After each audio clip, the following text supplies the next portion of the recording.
When 9-year-old Jordan Thompson raises his hand to point out a simple math error on a test, he never imagines it will lead to his suspension.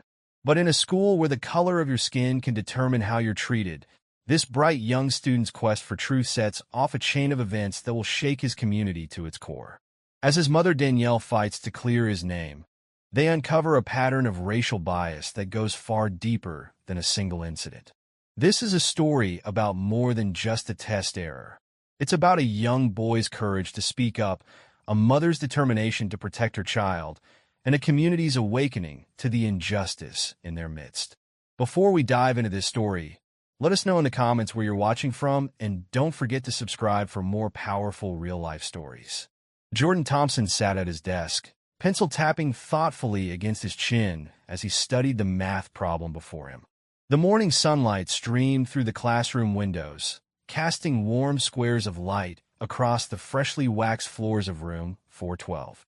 Around him, his fellow fourth graders bent over their test papers, the scratch of pencils and occasional frustrated sighs, the only sounds breaking the concentration-heavy silence. At 9 years old, Jordan was already known throughout Riverside Elementary as one of the brightest students in his grade.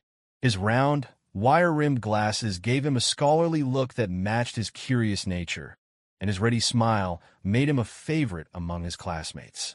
That morning, he wore his favorite navy blue sweater, the one his mother Danielle had given him for his birthday, with leather patches on the elbows that made him feel like a professor.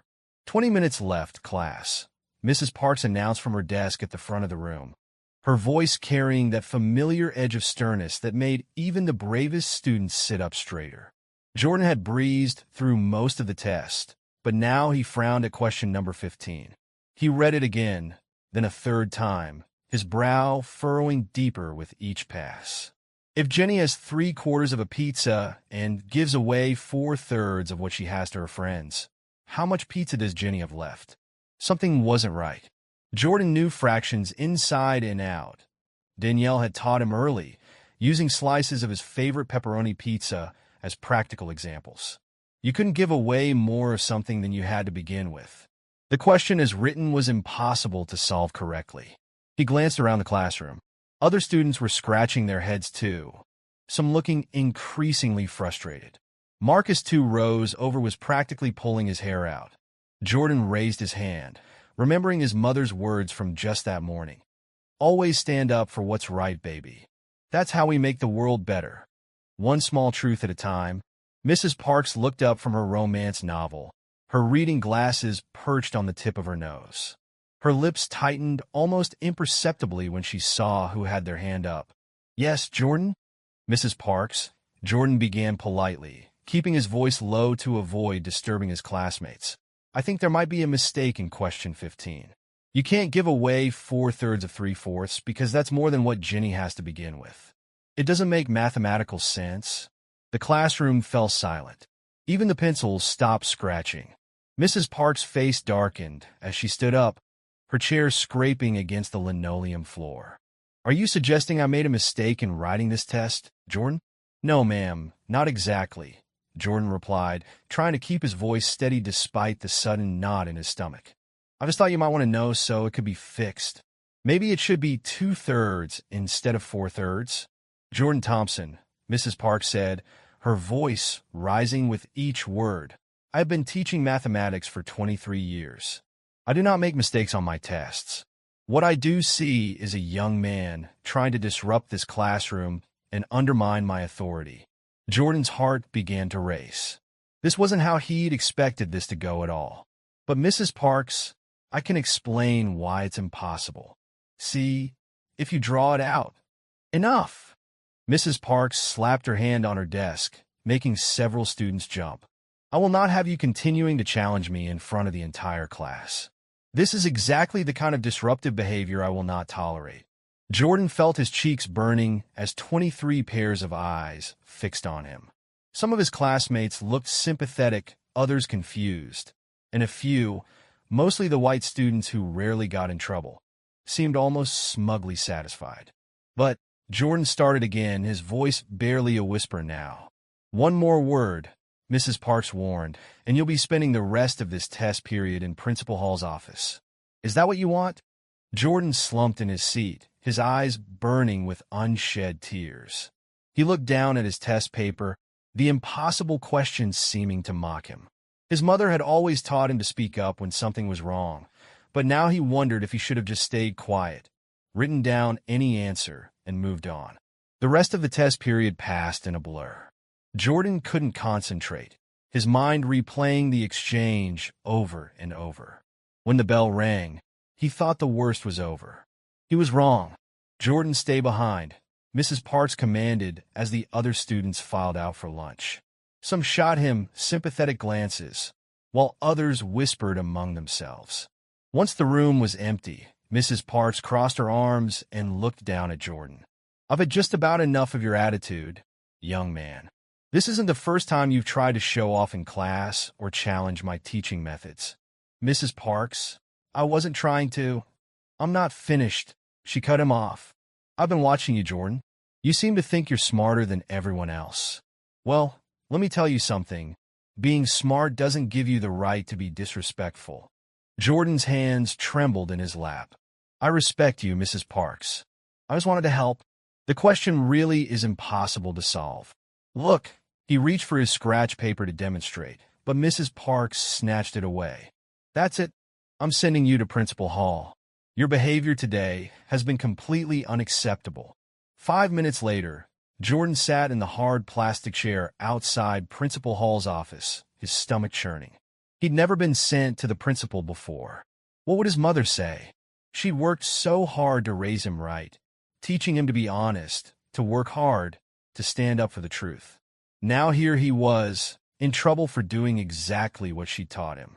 Through the office's frosted glass window, he could see Mrs. Parks gesturing animatedly as she spoke to Principal Hall.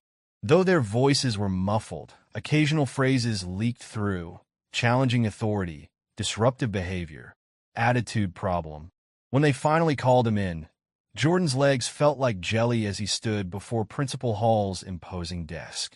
Mr. Hall was a tall man with thinning gray hair and cold eyes that seemed to look right through Jordan rather than at him. "Well, Jordan," Principal Hall began, shuffling some papers on his desk, "Mrs. Parks tells me you've been causing quite a disturbance in class today, challenging her authority, disrupting the test, refusing to follow instructions when told to stop. This is very serious behavior. Sir, I was just trying to point out a mistake in the test. The math problem doesn't make sense. If you'd let me show you." "There you go again," Mrs. Parks interrupted. "Even now, he refuses to show proper respect." Principal Hall raised his hand for silence. "Jordan, I'm very disappointed. We expect better behavior from our students at Riverside Elementary. Mrs. Parks is an experienced teacher, and when she tells you to do something, you do it. Period." "But, sir." "No buts." Principal Hall's voice was final. "Your behavior today shows a complete lack of respect for authority and a disruption of the learning environment for other students. I'm suspending you for 2 weeks, effective immediately." The word hit Jordan like a physical blow. Suspended? His perfect record gone. All because he'd tried to point out a mistake that anyone who understood fractions could see. "We'll be calling your mother to pick you up," Principal Hall continued, already reaching for his phone. "And Jordan, I suggest you use these 3 days to think about your attitude and how you can show proper respect to your teachers in the future." Jordan sat in numb silence as Principal Hall dialed his mother's number. This couldn't be happening. It wasn't fair. He hadn't done anything wrong. He'd just tried to help, to fix a mistake that was confusing everyone in class. How had everything gone so wrong? As he waited for his mother to arrive, Jordan could feel Mrs. Parks' satisfied gaze on him. He thought about all the times he'd seen her treat the other black students differently. How she'd send Marcus to the principal's office for talking once while Jenny could chat all class without consequence. How she'd accuse Keisha of cheating when she got perfect scores while praising white students for the same achievement. Now, sitting there with a suspension hanging over his head, Jordan understood something his mother had tried to prepare him for, but he'd never fully grasped until this moment. Sometimes, being right wasn't enough. Sometimes, The color of your skin could turn the simplest interaction into a catastrophe. A tear finally escaped, rolling down his cheek. Jordan wiped it away quickly, not wanting to give Mrs. Parks or Principal Hall the satisfaction of seeing him cry. He thought about his mother's words again, stand up for what's right. He had done that today, and even though it had gotten him in trouble, deep down he knew he wouldn't have done anything differently. As he waited for his mother to arrive, Jordan couldn't know that this moment, this simple act of pointing out a math error, would spark something much bigger than himself. He couldn't know that his suspension would become a rallying cry for change, that his story would expose deep-seated prejudices in the school system, or that his courage in speaking up would inspire others to do the same. For now, he just sat there, a bright 9-year-old boy who dared to point out a simple truth, waiting for his mother to come pick him up from a school that had just taught him one of life's hardest lessons. Sometimes the system isn't designed to hear your voice, even when you're absolutely right. The moment Danielle Thompson received the call from Principal Hall, her heart sank. Suspended? Her son Jordan, suspended? She could barely believe it. As Danielle hurried to the school, 1,000 thoughts raced through her mind. Jordan was a good boy, a diligent student who loved learning. He wasn't the type to cause trouble or disrupt the classroom. So what in the world had happened? When Danielle arrived at the principal's office, she found Jordan sitting quietly, his eyes downcast. She rushed to him, wrapping her arms around his small frame. "Oh, baby, what happened?" she asked, her voice trembling with worry and anger. Jordan recounted the story, his words stumbling as he tried to make sense of it all. Danielle listened intently, her grip on her son tightening with each passing detail.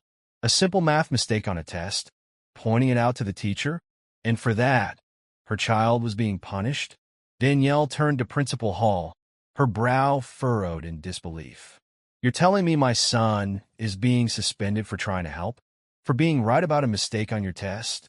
Mr. Hall shifted uncomfortably in his chair, his expression unreadable. "Mrs. Thompson, your son's behavior was disruptive and disrespectful. He openly challenged Mrs. Park's authority in front of the entire class. We simply cannot tolerate that kind of attitude in this school." Danielle scoffed, her hands clenching into fists at her sides. "Disrespectful? He's 9 years old, for goodness sake. All he did was try to point out a problem with the test. And you throw him out for it?"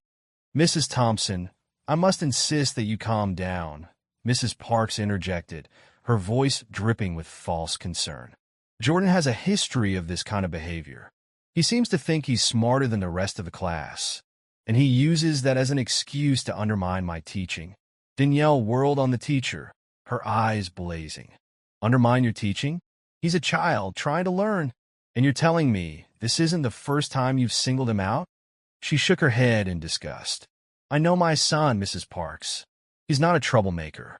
But I'm starting to see a pattern here, a pattern of you treating my son and other black students unfairly." Mrs. Parks bristled, her face flushing with indignation. "I will not stand here and be accused of racism, Mrs. Thompson. I treat all my students equally, regardless of their race." "Really?" Danielle challenged, her voice laced with sarcasm. "So why is it that Jordan and the other black kids in his class seem to be the ones who constantly end up in trouble? Huh? Is that just a coincidence?" The room fell silent, the tension thick enough to cut with a knife. Principal Hall cleared his throat awkwardly, trying to diffuse the situation.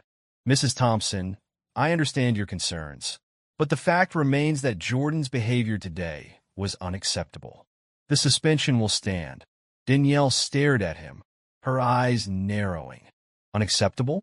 For pointing out a mistake? For trying to learn?" She shook her head, her hands trembling with emotion. "No, this is not happening.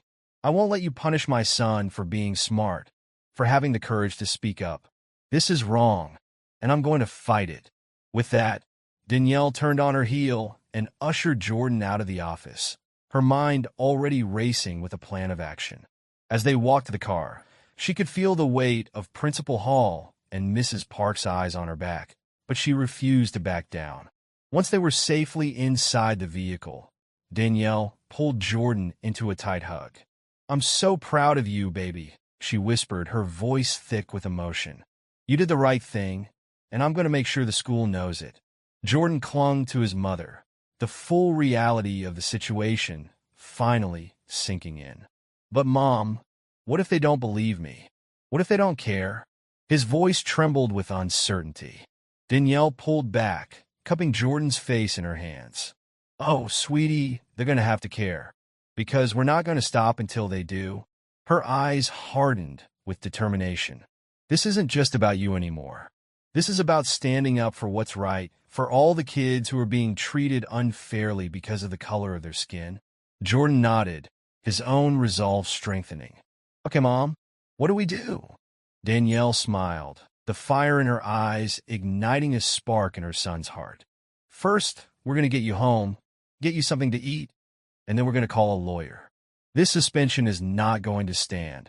As Danielle drove, her mind raced. She knew this wasn't just about her son anymore. It was about something much bigger.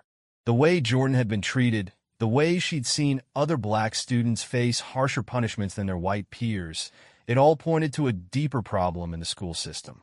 And she was determined to expose it, to fight for change, not just for Jordan, but for every child who deserved to be treated with fairness and respect.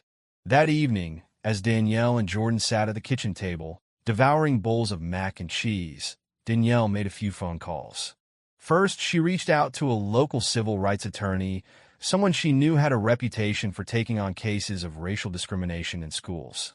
Marissa, it's Danielle Thompson, she said, her voice tight with emotion. I need your help. My son, Jordan. He was suspended from Riverside Elementary today for trying to point out a mistake on a test. Marissa, a seasoned lawyer with a fierce commitment to social justice, listened intently as Danielle recounted the incident. By the time Danielle had finished, Marissa's brow was furrowed with concern. This is unacceptable, Danielle. Suspending a child for trying to learn? And you say this isn't the first time they've treated black students unfairly. Marissa let out a heavy sigh. I'll take the case. We need to get Jordan's suspension overturned and start a deeper investigation into the school's disciplinary practices. Danielle felt a surge of relief and gratitude. Thank you, Marissa. I knew I could count on you. This isn't just about Jordan. It's about all the kids who've been let down by this system. You're absolutely right, Marissa replied, her voice steely with determination. We're going to shine a light on this, Danielle. I promise you that. After hanging up with Marissa, Danielle reached out to a few local civil rights organizations, explaining the situation and asking for their support. To her surprise, the response was immediate and overwhelming. The community was outraged by Jordan's story, and they were ready to take action. Within a matter of days, the hashtag Justice for Jordan began trending on social media, with hundreds of people sharing their own experiences of racial bias in the Riverside School District. Former students came forward, recounting stories of how they'd been unfairly punished or overlooked by teachers like Mrs. Parks, while their white classmates seemed to get a free pass. The local news caught wind of the story, and soon reporters were knocking on Danielle's door, eager to interview her and Jordan. Danielle, ever the protective mother, was hesitant at first, but Marissa convinced her that this was an opportunity to bring wider attention to the issue. The more people who hear Jordan's story, the more pressure we can put on the school to do the right thing, Marissa explained. This isn't just about getting his suspension overturned. It's about sparking a broader conversation about racial equity in our education system. The outrage over Jordan's suspension spread like wildfire through the Riverside community. Within days, civil rights activists and concerned parents had organized a series of protests outside the gates of Riverside Elementary, their voices echoing through the streets as they demanded justice for the young boy. Danielle stood at the forefront of the demonstration, her eyes shining with a mix of pride and determination. Beside her, Jordan held a hand-painted sign that read, "Let Jordan learn," his small frame dwarfed by the crowd that had gathered to support him. As the protesters chanted and waved their placards, the national media began to take notice. Local news crews arrived, their cameras capturing the passionate faces of the crowd and the unwavering resolve of Danielle and her legal team. This is not just about one student being unfairly punished, Danielle declared, her voice carrying over the chants. This is about a systemic problem of racial bias in our schools. Jordan is the latest victim, but he won't be the last unless we stand up and demand change. The story quickly gained traction on social media, with the hashtag Justice for Jordan trending across the country. Supporters from all walks of life, from concerned parents to civil rights leaders, shared their outrage and called for immediate action. What happened to Jordan is an outrage, but it's sadly all too common, said Reverend Michael Daniels, a prominent local activist. Black and brown students are disproportionately targeted for discipline in our schools, and it has to stop. We stand with Jordan and his family, and we won't rest until real change is made. As the protests continued day after day, the pressure on the Riverside School Board mounted. They could no longer ignore the growing clamor for justice, and they were forced to call an emergency meeting to address the situation. The community packed the room, their faces etched with a mix of anger and determination. Danielle, accompanied by her lawyer Marissa, took a seat near the front, ready to confront the school's administration head-on. One by one, parents and former students stepped up to the microphone, their voices trembling with emotion as they shared their own experiences of racial bias within the school system. My son was suspended for wearing a hooded sweatshirt, even though the white kids in his class were wearing the same thing without any problems, a mother named Alicia recounted, tears streaming down her cheeks. The teachers always seem to single out the black students, and it's not right. A young woman, barely out of high school herself, stepped up next. I remember the way Mrs. Parks would treat us in her class. She'd always be harder on the black students, accusing us of cheating or not trying hard enough. But the white kids could get away with anything. As the testimonies piled up, the tension in the room grew palpable. Principal Hall and Mrs. Parks sat stiffly at the front, their expressions shifting from defensive to increasingly uneasy. When Danielle's turn came, the room fell silent, all eyes fixed on her. She took a deep breath, her gaze sweeping across the faces of the school board members. For too long, this school district has turned a blind eye to the systemic racism that plagues our classrooms, she began, her voice unwavering. My son is not the first student to be punished for trying to learn, and he won't be the last unless we take action. Danielle paused, her eyes locking with those of the principal. Jordan is a bright, hardworking child who did nothing wrong. He pointed out a mistake, and for that he was suspended. But this isn't about Jordan anymore. It's about every child in this district who has been made to feel like they don't belong, simply because of the color of their skin. The room erupted in cheers and applause, the energy in the air electric with a sense of righteous indignation. Danielle continued, her voice rising with each word. We demand that Jordan's suspension be overturned immediately. But that's just the beginning. We want a full investigation into the disciplinary practices of this district, and we want to see real, tangible changes to address the racial inequities that have been allowed to fester for far too long. As Danielle's speech came to a close, the school board members shifted uncomfortably in their seats. They knew they were facing a storm, and they were going to have to weather it if they wanted to maintain any semblance of credibility. Principal Hall, his face flushed with discomfort, rose to address the audience. Ladies and gentlemen, I understand your concerns, but I can assure you that the suspension of Jordan Thompson was a matter of enforcing discipline, not racial bias. We treat all our students equally, regardless of their background. The crowd erupted in jeers and boos, drowning out the principal's attempts to defend the school's actions. Danielle could see the frustration and desperation in Hall's eyes, and she knew that the tide was turning against him. That's a lie, and you know it, a voice called out from the back of the room. We've all seen the way you and Mrs. Parks single out the black students. Enough is enough. The room erupted in a chorus of agreement, the air thick with the heat of righteous anger. Danielle could feel the power of the moment, the way the community had rallied around her son, around the fight for justice. As the meeting drew to a close, the school board members knew they were facing a crisis. The pressure was mounting, and they could no longer ignore the growing demands for change. In the days that followed, the protests outside Riverside Elementary only intensified, with more and more people joining the cause. National civil rights organizations, recognizing the broader implications of Jordan's story, lent their support to the fight, sending representatives to stand alongside Danielle and her legal team. Meanwhile, Jordan struggled to cope with the emotional weight of the situation. He missed his friends, his classroom, and the normalcy of his daily routine. Danielle could see the strain on her son's face, the way he would sometimes retreat into himself, overwhelmed by the attention and the high-stakes battle. "I just want to go back to school," Jordan confided to his mother one evening, his voice barely above a whisper. "Why do I have to be the one in the middle of all this?" Danielle pulled him into a tight hug, her heart aching for her son's pain. "Oh, baby, I know this has been so hard for you. But you have to understand, what happened to you is bigger than just one boy. You're standing up for something important, for all the kids who've been treated unfairly because of the color of their skin." Jordan nodded, his eyes glistening with unshed tears. "I know, Mom. I just wish it wasn't me. I just want things to go back to normal." Danielle pressed a gentle kiss to his forehead, her own eyes reflecting the same worry and uncertainty. "I know, sweetheart, but we can't go back. Not until we make sure that what happened to you never happens to another child again.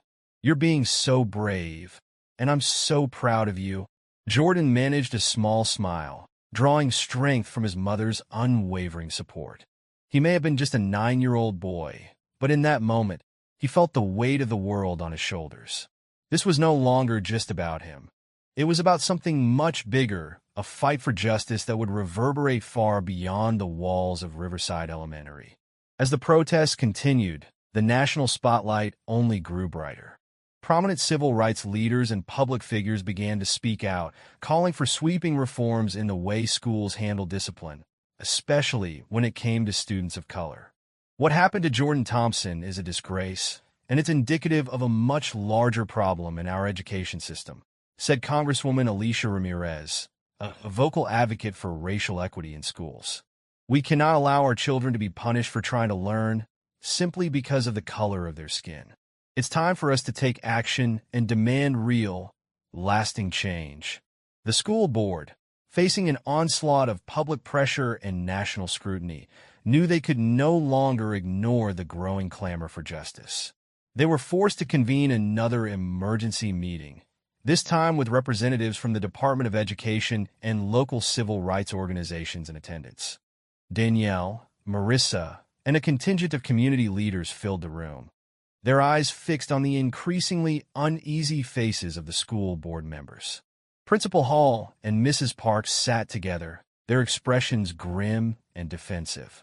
As the meeting progressed, the testimonies from parents, students, and education experts painted a damning picture of the racial biases and discriminatory practices that had become ingrained in the Riverside school system. The evidence was overwhelming, and the school board members found themselves on the defensive, their attempts to justify their actions falling flat in the face of such compelling testimony. At one point, a former student, now a young adult, stood up and addressed the room with a trembling voice. "I remember sitting in Mrs. Park's class, working just as hard as the white kids, if not harder. But whenever I got a good grade, she'd accuse me of cheating. She never gave me the benefit of the doubt, never praised me the way she did the other students. And I know I'm not alone." The crowd erupted in applause, the anger and frustration palpable in the air. Principal Hall shifted uncomfortably in his seat, his face flushed with a mix of embarrassment and defiance. "Ladies and gentlemen, I can assure you that we take these allegations very seriously," he said, his voice wavering. "We will be conducting a full investigation into our disciplinary practices and working to address any issues of racial bias that may have occurred." Danielle scoffed, her eyes narrowing. "That's not enough, Mr. Hall. You've had plenty of time to address these problems, and you've done nothing. Now, the community is demanding real, tangible change. We want to see a complete overhaul of your disciplinary policies and we want to see it happen now." The room erupted in a chorus of agreement, the force of the community's outrage threatening to overwhelm the beleaguered school board. Principal Hall and Mrs. Parks exchanged uneasy glances, their confidence visibly crumbling under the weight of the public's fury. As the meeting drew to a close, the school board members knew they were facing a monumental challenge. The pressure was mounting, and they could no longer ignore the demands for justice. They had to act, and they had to act fast if they wanted to maintain any semblance of credibility and control over the situation. Outside the school, the protesters continued to chant and march, their voices carrying a message of defiance and hope. Jordan stood among them, his small hand clasped in his mother's, his eyes filled with a mixture of pride and trepidation. He knew that this was no longer just about him. It was about something much bigger, a fight for the rights of all children, regardless of the color of their skin. As the sun began to set, Danielle pulled Jordan close, her heart swelling with a mix of emotions. "You're so brave, baby," she whispered, her voice thick with emotion. "You've started something that's going to change the world, one small truth at a time." Jordan nodded, his own resolve strengthening. He may have been just a 9-year-old boy, but in that moment, he felt the weight of the world on his shoulders, and he was ready to fight for himself and for every child who deserved to be heard, to be seen, and to be treated with the respect and dignity they deserved. The pressure on Riverside Elementary only continued to mount as the community's outrage over Jordan's suspension reached a fever pitch. With the national spotlight shining brightly on the school, Mrs. Parks found herself under intense scrutiny, her every move and past actions coming under the microscope. As the school board's investigation into the district's disciplinary practices progressed, a pattern of unfair treatment toward black students began to emerge. Former students, emboldened by the growing movement for change, came forward with their own stories of being targeted and punished more harshly than their white peers. Mrs. Parks, sensing the noose tightening around her, tried desperately to save her job. In a last-ditch effort, she revealed that she was pregnant, claiming that her personal issues had affected her judgment and led to the way she had handled the situation with Jordan. But the community was having none of it. Danielle and her legal team quickly dismissed the pregnancy excuse as a transparent attempt to deflect blame, and the public backlash was swift and merciless. Social media users mocked Mrs. Parks' claim, with many pointing out that her alleged stress did not justify the unfair treatment of students. "Pregnancy is not an excuse for racism," one commenter wrote on the local news website. "If Mrs. Parks can't handle the responsibilities of her job without discriminating against her students, then she has no business being in the classroom in the first place." The teachers' union, which had initially tried to rally behind Mrs. Parks, found itself in an increasingly untenable position. Facing mounting pressure from both the community and its own members, the union was forced to distance itself from the embattled teacher, issuing a tepid statement about the importance of fairness and professionalism in the classroom. As Mrs. Parks' position grew more and more precarious, the spotlight shifted to Principal Hall, who had steadfastly defended the school's actions and refused to acknowledge the underlying issues of racial bias. Under the glare of the national media and the relentless demands of the community, Mr. Hall found himself in an increasingly difficult position. The evidence against the school's disciplinary practices was overwhelming, and his attempts to deflect blame only fueled the outrage. Mr. Hall has been complicit in allowing this kind of discriminatory behavior to fester in his school, Danielle declared at a press conference, her voice steady and resolute. He has failed to protect the students under his care, and he must be held accountable. The community's calls for Mr. Hall's resignation only grew louder, with parents and activists alike demanding that he step down and make way for new leadership that would prioritize equity and inclusion. As the school board's investigation continued, the picture that emerged was one of systemic failure. A school district that had turned a blind eye to the unfair treatment of its black and brown students for far too long. The findings were damning, revealing a pattern of harsher punishments, lower expectations, and a general lack of support for students of color. Danielle, buoyed by the outpouring of community support and the growing momentum of the movement, knew that this was a pivotal moment. She had come too far to settle for anything less than true, lasting change. With the help of her legal team, led by the tireless Marissa, Danielle filed a formal complaint against the Riverside School District, alleging racial discrimination and disproportionate punishment. The case quickly gained national attention, with civil rights organizations and high-profile advocates lending their support to the cause. What happened to Jordan Thompson is not an isolated incident, said Reverend Michael Daniels, a prominent local activist who had been a vocal supporter of the family. This is a symptom of a much larger problem in our education system, where students of color are routinely denied the opportunity to learn and grow to their full potential.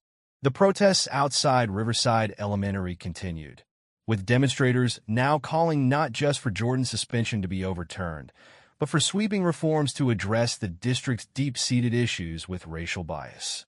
Chants of justice for Jordan echoed through the streets, joined by rallying cries for equity in education and no more excuses. On social media, the outpouring of support for the young boy and his family was overwhelming.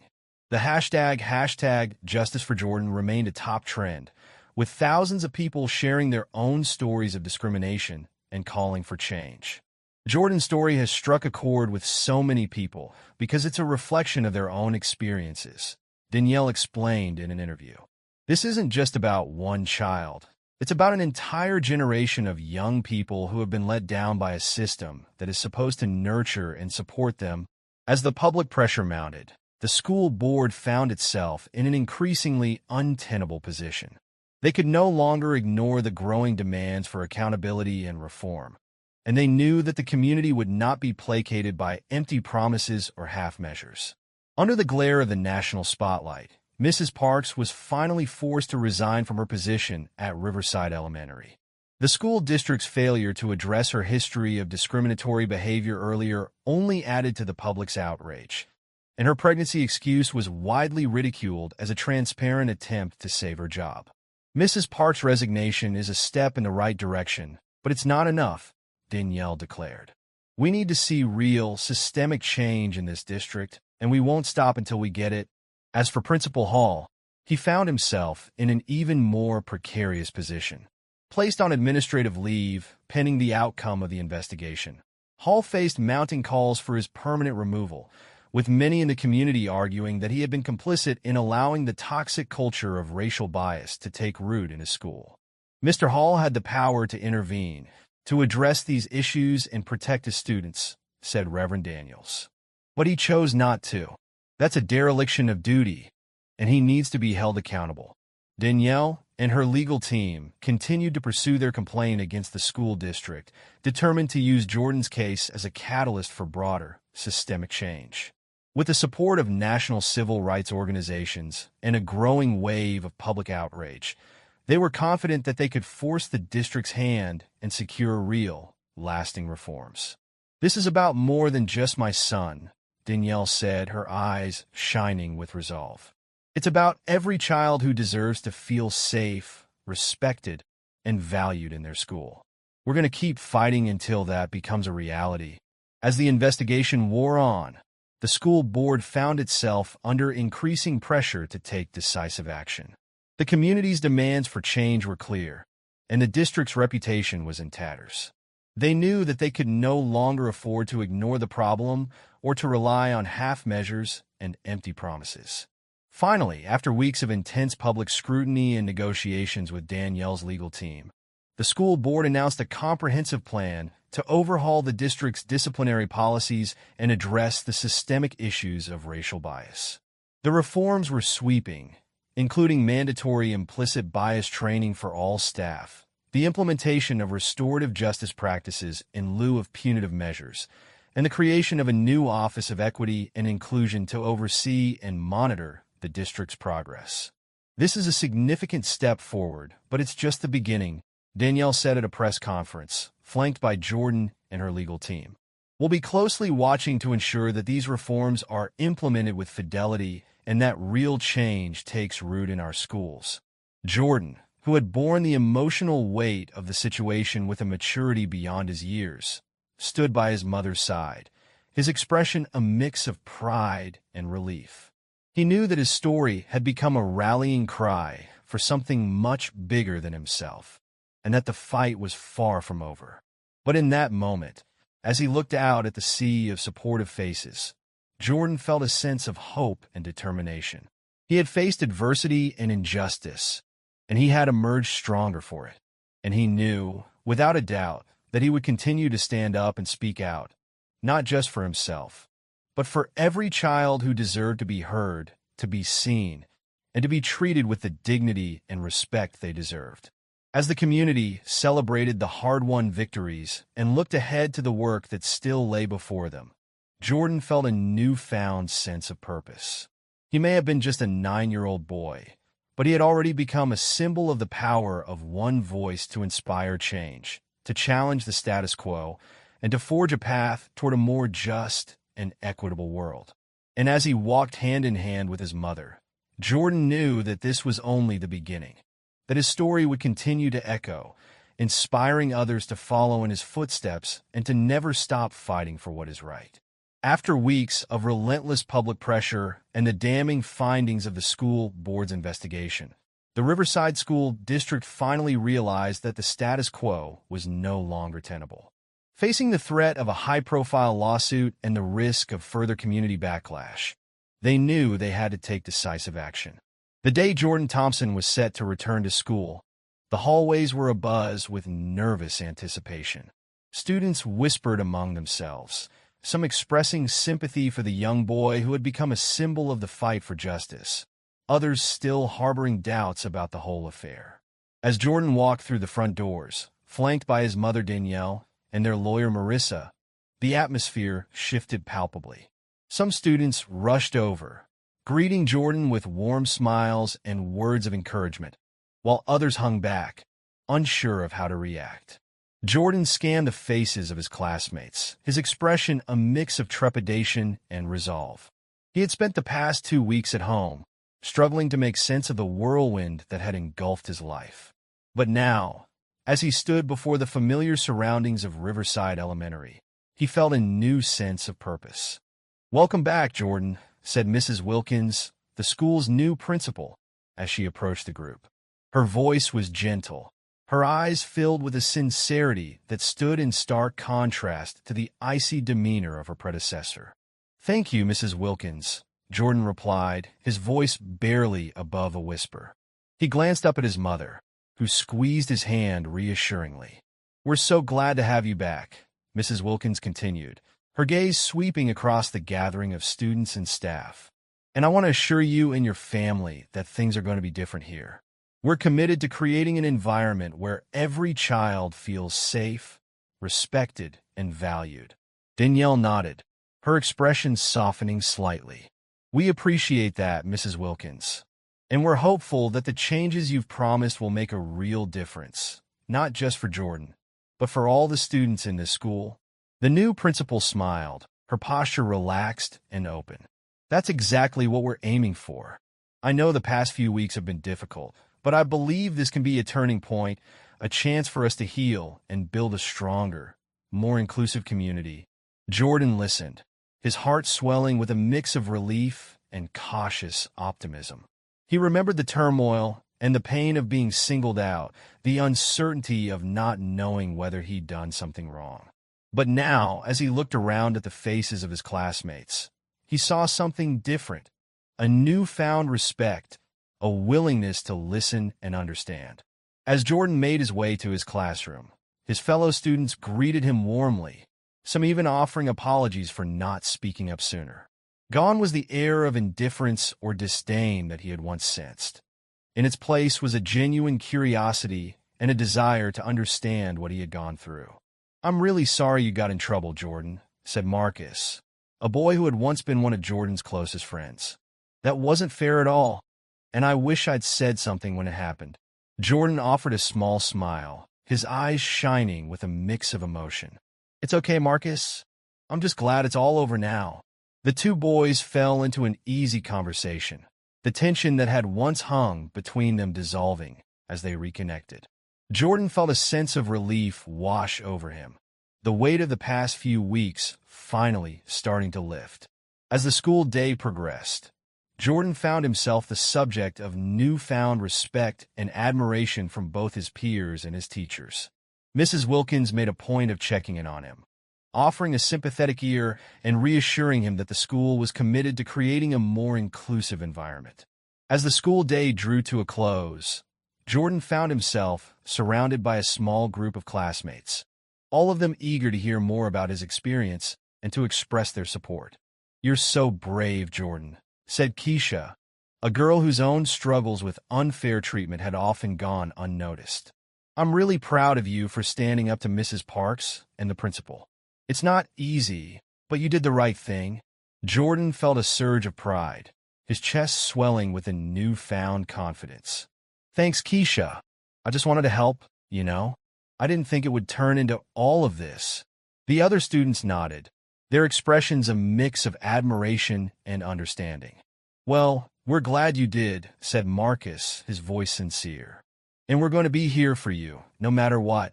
Jordan felt a wave of relief wash over him, the weight of the past few weeks finally starting to ease.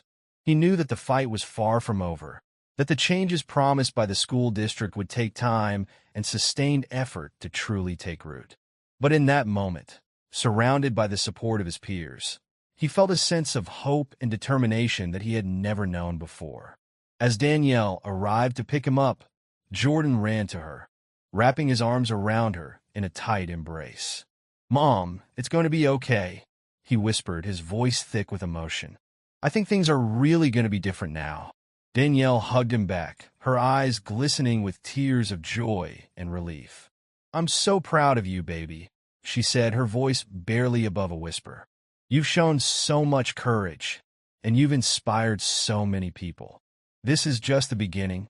The two of them walked hand in hand to the car, Danielle's expression filled with a renewed sense of purpose. The battle had been long and arduous, but they had emerged victorious, their voices heard, and their fight for justice validated. As for Principal Hall, the findings of the school board's investigation had sealed his fate. The community's relentless demands for his resignation, coupled with the overwhelming evidence of his complacency in the face of racial bias, had left him with no choice but to step down. In the days following his departure, the school district wasted no time in appointing a new principal, one who was committed to ushering in a new era of equity and inclusion. Mrs. Wilkins, a veteran educator with a proven track record of fostering diverse and welcoming school environments, quickly set about implementing the sweeping reforms that had been promised. Gone were the harsh disciplinary policies that had disproportionately targeted Black and brown students. In their place, a restorative justice approach took root, emphasizing empathy, dialogue, and the restoration of harm over punitive measures. Teachers were required to undergo extensive bias training, learning to recognize and confront their own preconceptions and blind spots. The changes were not without their growing pains, as old habits and entrenched biases proved difficult to break. But under Mrs. Wilkins' steady leadership, the school community began to embrace the new vision, recognizing the immense value in creating an environment where every child felt seen, heard, and valued. For Danielle, the progress was both exhilarating and bittersweet. On one hand, she felt a deep sense of vindication, knowing that her family's struggle had played a pivotal role in sparking the much-needed transformation. But on the other, she couldn't help but feel a twinge of sadness at the thought of all the children who had come before Jordan, whose voices had been silenced and whose potential had been stifled by a system that had failed them. As Danielle's legal case against the school district moved forward, the community rallied around her, offering their unwavering support and sharing their own stories of injustice. The settlement that was eventually reached, while not the primary goal, sent a powerful message that the district would be held accountable for its past transgressions and that real, substantive change would be the price of moving forward. With the media spotlight gradually fading, Jordan found himself thrust into the role of a local hero, his courage and resilience celebrated by his peers and the broader community. Articles about his story continued to circulate online, inspiring others to stand up and speak out against the inequities they witnessed in their own schools. Jordan's story is a testament to the power of one voice to spark change, said Reverend Michael Daniels, the prominent local activist who had been a vocal supporter of the family.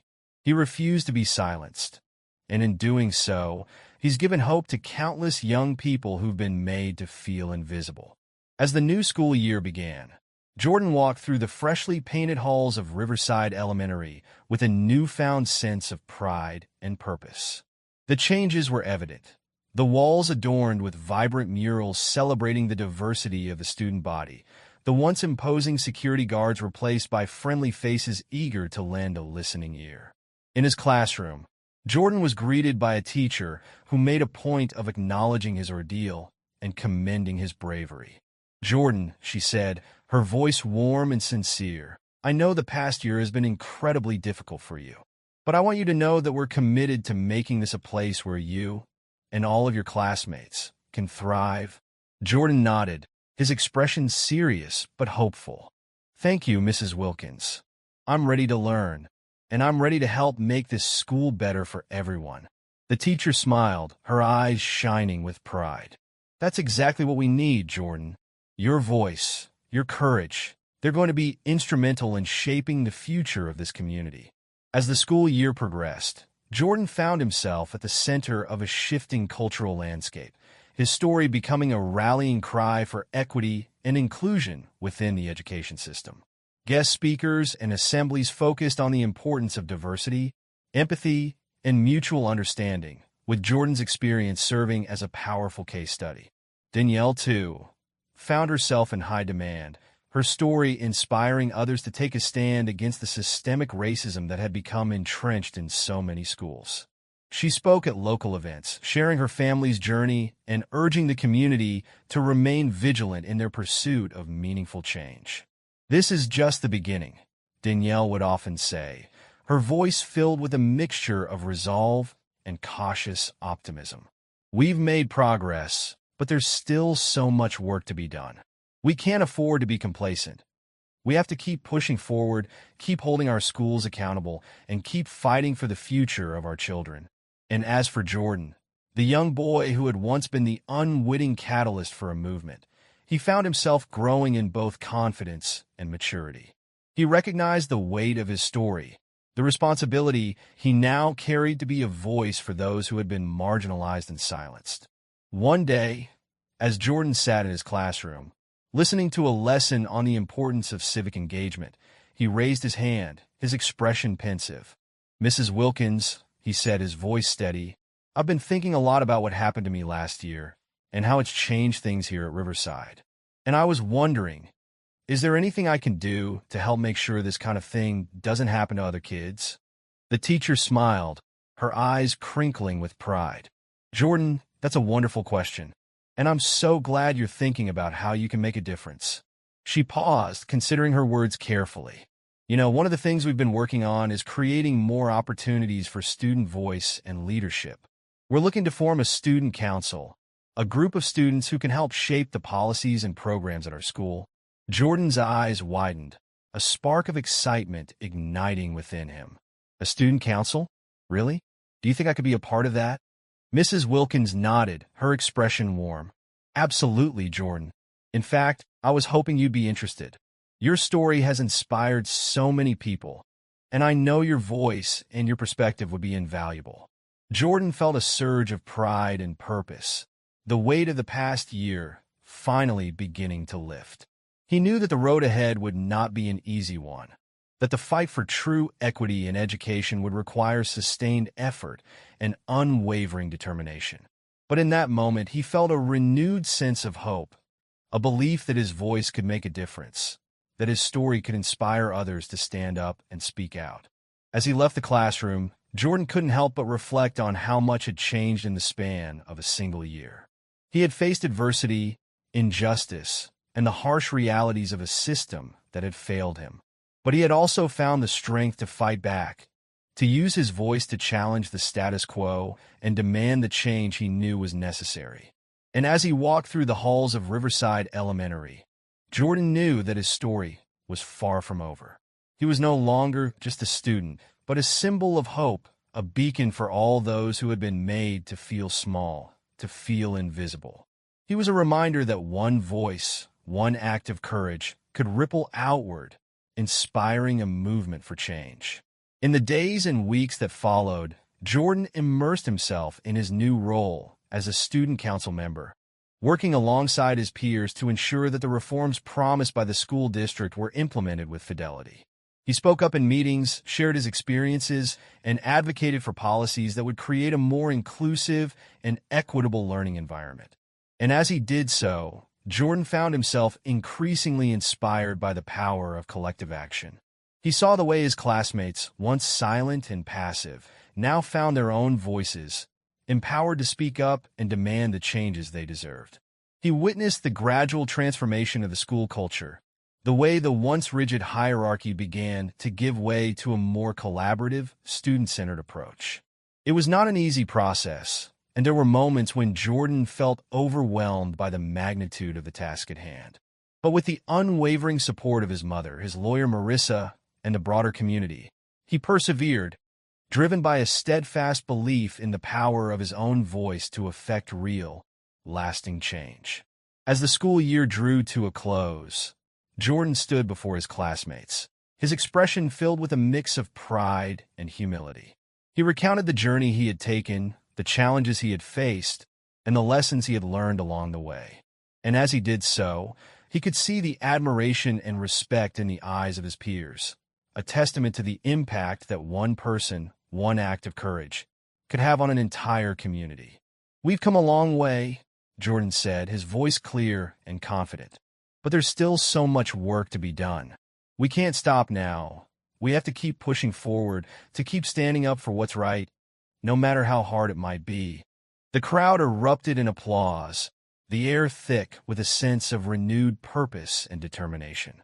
Jordan knew that his story had become more than just a personal crusade. It had become a rallying cry for an entire generation of young people, a call to arms for those who refused to accept the status quo and who were willing to fight for a more just and equitable future. As Jordan stepped down from the podium, he felt a sense of peace wash over him. The weight of the past year still lingered, but it no longer felt like a burden. Instead, it had become a source of strength, a reminder of the power of one voice to inspire change, to challenge the systems that had been designed to silence and marginalize.